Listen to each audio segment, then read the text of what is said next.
E aí, tudo bem? Seja muito bem-vindo a mais um Giro da Semana aqui direto do canal oficial da TradeStars.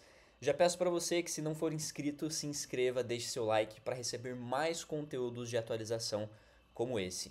Então iniciamos a nossa semana de operações dentro do mercado, oportunidades à vista com tudo que vem acontecendo, sendo o grande destaque, né, o fim da paralisação que aconteceu na semana passada, que foi a maior da história. Ela trouxe alguns impactos importantes, alguns custos para o governo americano, justamente pelo período em que esteve paralisado aí suas atividades. Porém, né, agora que isso não é mais uma preocupação para o mercado, tem alguns outros tópicos que nós precisamos conversar. Aqui eu estou direto do site moneynownews.com.br, o principal portal de notícias onde eu acompanho diariamente o que é divulgado dentro do mercado, até mesmo os dados econômicos. O link está aqui abaixo para você na descrição. O que é interessante, tá? O principal tópico dessa semana e que reflete o movimento em alguns ativos como o mercado cripto, o próprio ouro, por exemplo, que começou a semana um pouco mais fraco, é justamente a expectativa de corte de juros do mês de dezembro que veio esfriando. Tem até aqui no nosso portal, só que a gente pode resumir isso também de forma técnica acessando o site do CME. Então aqui no site do CME, o que nós temos como principal ponto a ser observado, tá? Tá lá, ó. Próxima decisão de taxa de juros daqui 23 dias, a última do ano de 2025. E no mês de dezembro, né, no dia 10, quando vai ser divulgado, olha que interessante, a gente já percebe que o cenário inverteu. Então, a expectativa que nós tínhamos antes, né, a probabilidade maior era de corte de juros de 0,25, ou seja, a taxa de juros no ano de 2025 fecharia ali em 3,75.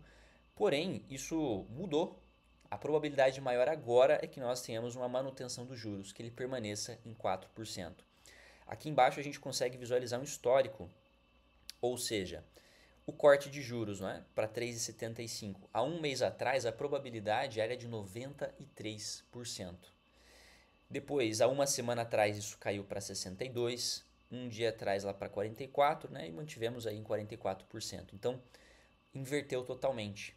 E isso resume para a gente o porquê do fortalecimento do dólar frente aos seus principais pares nesses últimos dias.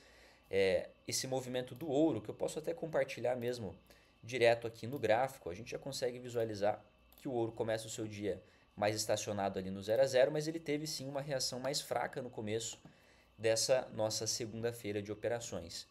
Isso impactou alguns outros ativos, como o próprio mercado cripto, que com uma certa dúvida dos investidores se o ciclo ainda está mantido, nós tivemos aí uma queda interessante nos últimos dias, né? Um mercado um pouco mais sensível ao cenário dos juros, e Bitcoin, tecnicamente, desde o seu último topo histórico, ele já é considerado aí em um cenário de bear market, né? Uma queda de mais de 20%. Nós chegamos até 26% de queda desde o topo histórico. E tudo isso pela sensibilidade do ativo, justamente com essa probabilidade de corte de juros que diminuiu. Então isso fortaleceu o dólar frente a alguns dos principais ativos, principalmente aqueles que são ativos de risco. Vale notar, tá, que esse não é um único fator importante para a nossa semana. Com a volta do governo, né, pós-shutdown, o maior da história, nós temos a tendência de que o mercado se depare com a divulgação dos dados que estão atrasados. Ao longo dessa semana, eu preciso que você fique atento à probabilidade de divulgação dos dados do payroll, né, do mercado de trabalho do mês de setembro, que está atrasado.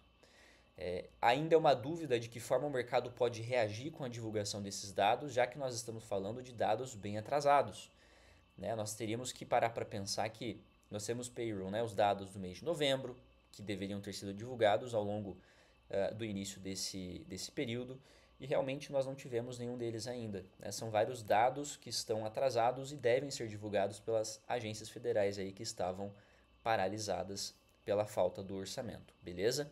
Então, qual é o tópico? Acompanhar, principalmente ao longo da semana, a evolução dessa probabilidade do corte de juros ou não. Afinal, carece, né, a falta aí da divulgação dos dados econômicos para poder ajudar o próprio Banco Central a tomar decisões. Um mercado de trabalho muito mais fraco com certeza implicaria na continuação do corte de juros, como nós estamos visualizando aqui, que não está acontecendo isso agora. O mercado espera que os juros seja mantido no patamar em que está agora.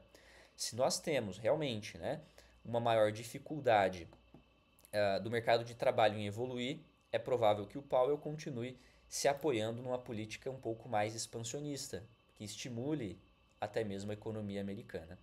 Um outro tópico importante e que faz sentido de ser acompanhado, recentemente, ao longo da última semana, o Trump falou bastante sobre a questão de cheques de estímulo, que na verdade, né, são muito similares ao que aconteceu na pandemia. Ele vem chamando como dividendo tributário, né, o dividendo das tarifas. Então, de todas aquelas tarifas que foram arrecadadas, né, sendo impostas a outros países, ele colocou até mesmo um critério para que cidadãos americanos que tenham uma renda máxima ali dentro desse teto, né, estipulado, recebam $2.000 por meio de um cheque.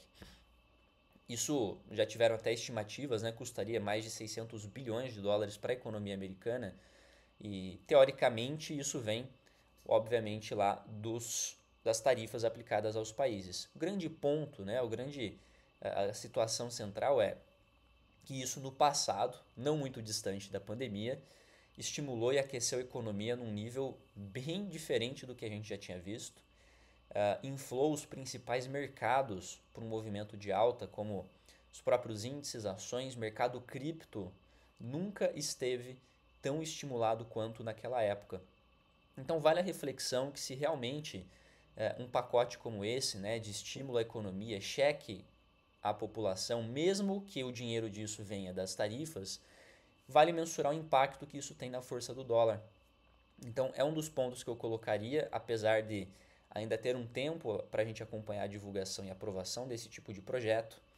E, obviamente, a divulgação dos dados atrasados ao longo da nossa paralisação, beleza?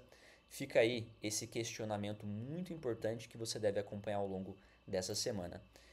Para finalizar os principais tópicos, vamos ao calendário econômico, né? Pontuar quais são os pontos de importância. Para essa segunda-feira, nós não temos nenhum ponto importante, com exceção ao discurso do Waller, do membro do Fed, tá? Que é às 17h35, quase no fechamento do mercado americano. Vamos lá, terça-feira, nossa terça-feira, ao longo de toda essa semana, vamos colocar aqui terça-feira, nós também não temos nenhum dado econômico importante programado.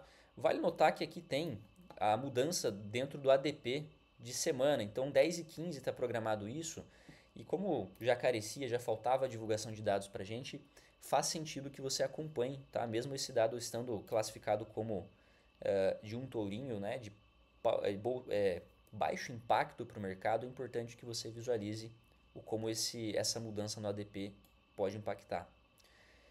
Quarta-feira temos IPC do Reino Unido sendo divulgado às 4 horas da manhã.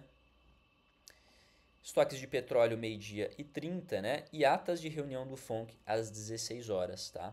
Então vamos ficar de olho que isso daqui divulga pra gente a ata de reunião do FONC em relação à política monetária, né? A decisão de taxa de juros que aconteceu há 3 semanas atrás. Vai ser importante que você acompanhe. E isso finaliza pra gente, ao longo aí desse primeiro momento, a nossa quarta-feira de operações aí dentro do mercado, beleza? Temos às 10h15 dessa quarta também decisão de juros lá na China, costuma não impactar os mercados na forma como a gente opera. Quinta-feira, aí sim, olha que interessante. Quinta-feira temos a divulgação de pedidos por seguro-desemprego, o payroll do mês de setembro. Olha que beleza, um payroll em plena quinta-feira. Ganho médio por hora trabalhada, então fique atento, tá? Nessa quinta-feira nós teremos o payroll, olha só, atípico, mas é muito importante e pode trazer volatilidade. Sexta-feira, como nós podemos esperar aqui, PMI dos Estados Unidos, o industrial e o de serviços, às 11h45 do horário de Brasília, beleza? Então esses são os principais tópicos, lembrando o que você deve se fixar em relação às operações. A expectativa, né, probabilidade do corte de juros do Banco Central americano que veio em queda, se isso mudar, pode influenciar a força do dólar. A probabilidade de cheques de estímulo, né, os $2.000, dividendo tarifário que os americanos podem receber. E claro, o que já está certo para a gente, que é o caso do payroll na quinta-feira, e já que a agência que divulga esses dados está de volta, tá bom? Eu espero que você tenha curtido essa atualização, esse giro da semana aqui direto do canal oficial da TradeStars. Por isso, peço para você deixe o seu like e se inscreva para receber conteúdos como esse. Muito obrigado e até o próximo momento.